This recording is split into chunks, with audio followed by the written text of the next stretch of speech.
ప్రేమగల తండ్రి కృపలో మేల్కొన్న అందరికీ నా హృదయపూర్వక శుభోదయం. సూర్యుడు తన ఉదయాన్ని మర్చిపోవచ్చు, కానీ మనల్ని సృష్టించిన దేవుడు మనల్ని ఎన్నడూ మర్చిపోరు. అపోస్తుల కార్యం 11వ అధ్యాయము 21వ వచనంలో ఒక చక్కని మాట ఉంది. ప్రభువు హస్తము వారికి తోడై ఉండెను గనుక నమ్మిన వారనేకులు ప్రభువు తట్టు తిరిగిరి. ఆయనను నమ్మిన వారికి ఆయన ఎప్పుడూ తోడుగా ఉంటారు. ఈ రోజున దేవుని చెయ్యి మిమ్మల్ని పట్టుకుని నడిపించబోతుంది. గడిచిన రాత్రంతా మిమ్మల్ని కాపాడి ఈ రోజును ఒక బహుమతిగా ఇచ్చిన దేవునికి వందనాలు చెబుదాం. ఈరోజు మీరు ఎన్నో సవాళ్లను ఎదుర్కోవాల్సి ఉండవచ్చు.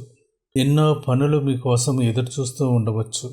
కానీ ఆ వేగంలోకి వెళ్ళకముందే ఒక్క నిమిషం మీ హృదయాన్ని దేవుని వైపు తిప్పండి.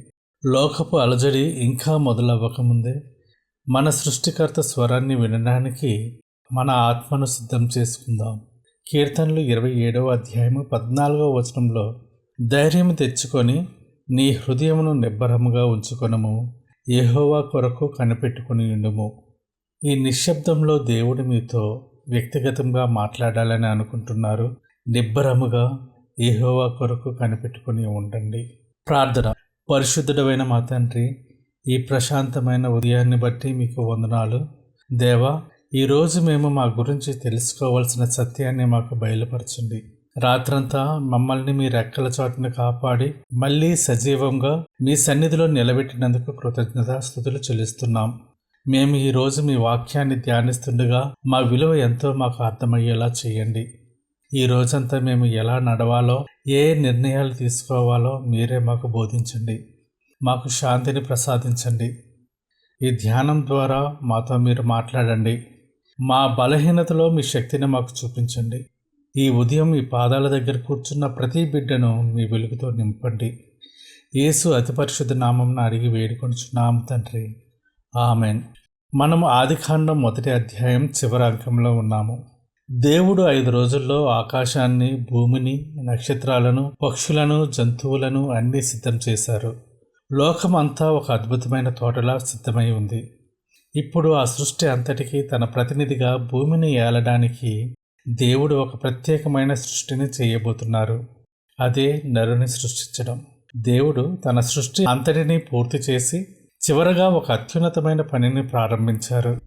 ఆదికాండము 1వ అధ్యాయము 26, 27 చూసినట్లయితే, దేవుడు మన స్వరూపమందు మన పోలిక చొప్పున నరులను చెయ్యుదము, వారు సముద్రపు చేపలను, ఆకాశ పక్షులను, పశువులను, సమస్త భూమిని, భూమి మీద ప్రాకు ప్రతి జంతువును ఏలుదురుగా కనియు పలికెను. దేవుడు తన స్వరూపమందు నరును సృజించెను. దేవుని స్వరూపమందు వాని సృజించెను. స్త్రీనిగాను పురుషునిగాను వారిని సృజించెను.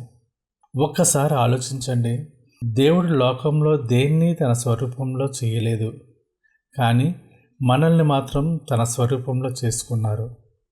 ఆదికాండం 28వ వచనం చూసినట్లయితే, దేవుడు వారిని ఆశీర్వదించెను. ఎట్లనగా, మీరు ఫలించి అభివృద్ధి పొంది విస్తరించి భూమిని నిండించి దానిని లోపరుచుకునుడి. సముద్రపు చేపలను, ఆకాశ పక్షులను, భూమి మీద ప్రాకు ప్రతి జీవిని ఏలుడని దేవుడు వారితో చెప్పెను. దేవుడు మనిషిని సృష్టించిన వెంటనే చేసిన మొదటి పని ఆశీర్వదించడం. మీరు ఈ భూమి మీదకి వచ్చింది శపించబడటానికి కాదు, ఆశీర్వదించబడటానికి. ఈరోజు మీరు ఏ పని ప్రారంభించినా ఆ పని మీద దేవుని ఆశీర్వాదం ఉందని నమ్మండి. మనల్ని సృష్టించడానికి ముందే మనకు కావలసిన ఆకాశాన్ని, భూమిని, ఆహారాన్ని అన్నీ సిద్ధం చేశారు. మీరు ఖాళీ చేతులతో రాలేదు, దేవుని ఆశీర్వాదంతో వచ్చారు. ఆదికాండము 1వ అధ్యాయము 29, 30 వచనాలు. దేవుడు, ఇదిగో భూమి మీదనున్న విత్తనములిచ్చు ప్రతి చెట్టును, విత్తనములిచ్చు వృక్ష ఫలములు గల ప్రతి వృక్షమును మీకిచ్చి ఉన్నాను. అవి మీకు ఆహారమగును. భూమి మీద నుండు జంతువులన్నిటికీ, ఆకాశ పక్షులకన్నిటికీ, భూమి మీద ప్రాకు సమస్త జీవులకును పచ్చని చెట్లన్నీ ఆహారమగునని పలికెను. ఆ ప్రకారమాయెను. గమనించండి, దేవుడు మనిషిని సృష్టించి వదిలేయలేదు. మనకు ఏమి ఆహారం కావాలి, మనం ఎలా బ్రతకాలి అన్న చింత దేవునికి ఉంది. మనిషికే కాదు, జంతువులకు కూడా దేవుడు ఆహారాన్ని సిద్ధం చేశారు. మీ అవసరాల పట్ల దేవునికి ఎంత శ్రద్ధ ఉందో చూసారా? నేను ఏమి తింటాను, నా కుటుంబం ఎలా గడుస్తుంది అని మీరు చింతిస్తున్నారా? ఆకాశ పక్షులను, భూమి మీద జంతువులను పోషించే దేవుడు తన స్వరూపంలో ఉన్న మిమ్మల్ని పోషించకుండా ఉంటారా? ఈరోజు ఆ నమ్మకంతో ఉండండి. ఆయన మిమ్మల్ని పోషించే దేవుడు.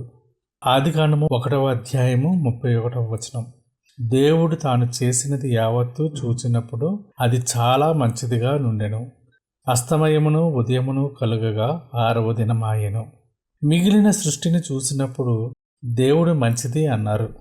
కానీ మనిషిని చేసి పోషణను సిద్ధం చేసి అంతటినీ పూర్తి చేసిన తర్వాత చాలా మంచిదిగా నుండెను అని సంతోషించారు.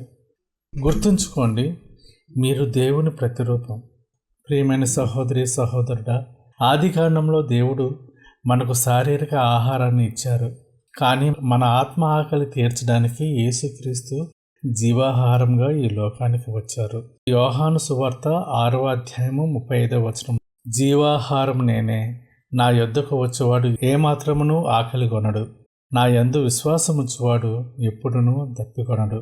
దేవుడు మన శరీరానికి విత్తనాలను ఇస్తే మన ఆత్మకు తన కుమారుడైన యేసుక్రీస్తుని ఇచ్చారు.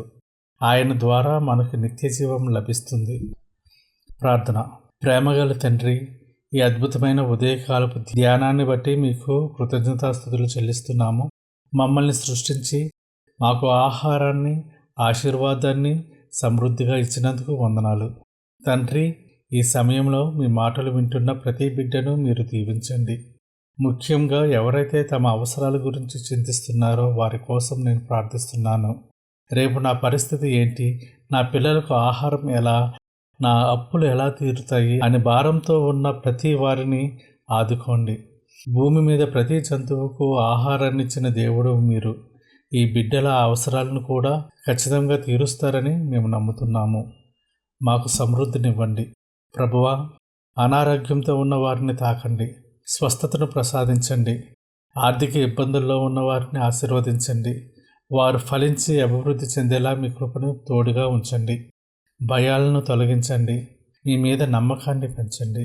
ఈరోజు మేము చేసే ప్రతి పనిలో తోడుగా ఉండి సఫలం చేయండి. మా కుటుంబాలను మీ రెక్కల చాటును దాచండి.